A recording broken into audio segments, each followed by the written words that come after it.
My disappointment is immeasurable and my day is ruined.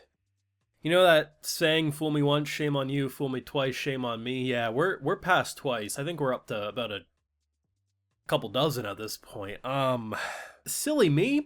I walked into this episode thinking, well, we had a little barbecue action last week, but hey, they've killed everyone I care about, right? So at least I can just enjoy the show. They can't hurt me anymore, right? Sure, I'm pretty interested in Nowak as a character, and yeah, I quite like Schmidt. But they're both assholes, so I mean, even if they kill either one of them, I mean, you can't really hurt me anymore there. I do like Draka, but I don't have like an emotional depth connection to her. And I was like, oh, the money hungry character, yeah, she's gonna change and evolve, but I got some time before I gotta nah, screw me. She's already at a point of giving up her coins to finish. I think it was ends that broke. 22 is gonna kill the entire group other than Draka. Draka's gonna go to that priest who she was almost kidnapped by when her family member sold her off, basically. Makes sense because he did feel like a different type of person interpreting it, right? Like, she's gonna go to him, try to convince him to, help publish this shit because he's more of a progressive person, seemingly, and I think that makes sense. When Schmidt flips that coin and says, no, you run, and they say, is that a request? No, it's an order. At this point, I already can tell how they're gonna. I don't, because I haven't gotten many predictions right in this show. But with how sick and twisted this show's gonna be and how beautifully produced it's gonna be, we're gonna end up probably killing Draka too. She'll die some way. Maybe she'll. I don't know how. But the priest will help publish this book. Nowak's gonna get a copy. Yolenta's name's gonna be on that book. And he's gonna die with a damn grin on his face from a heart attack or something. Ain't none of my characters making it out of this season alive. But I guess if there's a silver lining, I guess I did slightly get what I wanted. She is publishing the book. Fuck. Want to support my work? See my full thoughts on these amazing episodes. We got the Patreon full live reactions available exclusively over there if you're so interested. It's weird. The past handful of episodes have felt like a second to last episode. Like every single week I get up and I'm thinking, okay, you got one episode max. This show's 25 episodes, a full adaptation. I do think there's actually potential for the original author to make like a shorter story, like the 10-year time jump that we had. I think it'd be really interesting to have a side story of Yolenta building up this crew. I would love to see that. Hell, I'd even love it if it was anime original. I just think there's a lot of story they could tell there. But to see the dedication of this group, man, is insane. And I think that's what really hurts about the betrayal that happens in this episode. Someone who's been with them for clearly a long time, as Schmidt even says, you've killed a lot of Templars, with us, so like, your hands ain't clean. Kills the horses, exposed where they were, so meaning they don't have time to take the printing press. Yeah, they can save some of the stuff, but like the printing press, like that's invaluable. Like what are they going to do? And it kind of makes sense wanting to use a church potentially who probably has the connections to mass produce literature. It makes a lot of sense, but to see like how tight this crew is, when they hear that Yolenta's dead, they are visibly shocked, but their immediate reaction is the mission goes on. Because it's bigger than a singular person. And I think that's what's so interesting is that it's all about the end goal.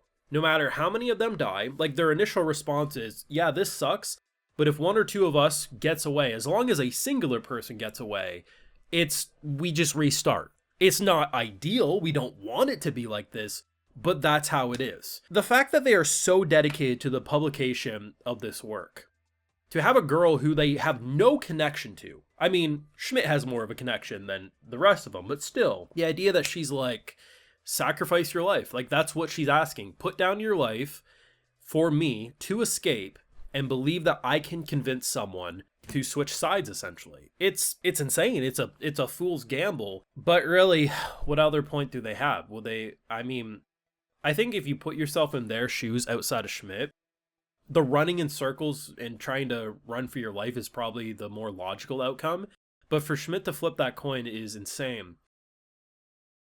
The way this show writes its characters, good, bad, middle of the road, or just downright complex, there's not a single bad character in this show. Characters who have stabbed us in the back, characters who have been horrible, they're still amazing characters. The way they write the complexity of this time period and how, of course, is this a retelling of our own history? No. It's an interpretation. What if, like, kind of like, hey, like, what if we put ourselves back in this time period? What if we wrote history in this way and it kind of progressed that way? It's an interesting take, right? But it's not supposed to be nonfiction, right? It is still a fictional story. But that fictional story feels so grounded in a way that you almost interpret it like it is reality. Because a lot of the ideas and themes and messages, you know, they were pretty shitty back in even our own day. But it's like, it's so crazy to see because, like, I remember my disappointment when Ochi was introduced.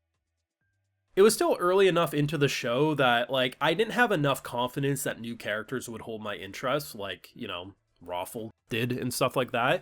And to have such a boring character who couldn't look up at the sky. Like, I thought, you know, how is this little pathetic weasel gonna do? Like, I believe they could, but I'm like, man, we're really downgrading our MC. And then him and Bedeni became the best parts of this show. And when they both die, to have such a different reaction of knowing whatever comes next is gonna be great, but I'm gonna miss them massively. When our girl blew herself up last week, I looked to who we had left. And I said, I know they're going to write Draka great. They will. I still believe, currently, she won't end up being my overall favorite character out of the batch. But I knew they were going to do something great with her. I just wasn't expecting them to speed it up the way they did. And because of how they're writing everything, despite me believing that she won't make it out alive, I'm convinced every character I like will die. Noak going to have a heart attack when he realizes his daughter wrote a book, and she was alive this whole time. The only way that gets worse is if he holds onto her glove and says, wait a gosh darn moment, and realizes who blew up in front of him. But man, it's really weird because while I've said this is anime of the year 2 years in a row, I've also never said this. I'm fully convinced this might be my second favorite anime of all time. That used to go to Freerun, but I think I'm going to bump Freerun down to 3. It says a lot if you heard how I talked about that show. I must be a sick bastard because they hurt and devastate me week after week, yet I say, yes, daddy, give me more. Let me know your thoughts. What did you think of the episode, and what do you think is going to happen next week other than bloodshed? Do let me know down below. Leave a like if you enjoyed. Subscribe if you're new around here. Of course, ring that bell, and like I mentioned, we got those full live reactions over on Patreon, and hey, while you're over there, I'll also give you a video shout out. So today we got Nick Howard, DYR, Extrash, Nuva Gown, Isil Saldera, Jacob McCarthy, and we also have Divine Tank 00. So I appreciate the support, everyone. Please take care, and you'll have a good one.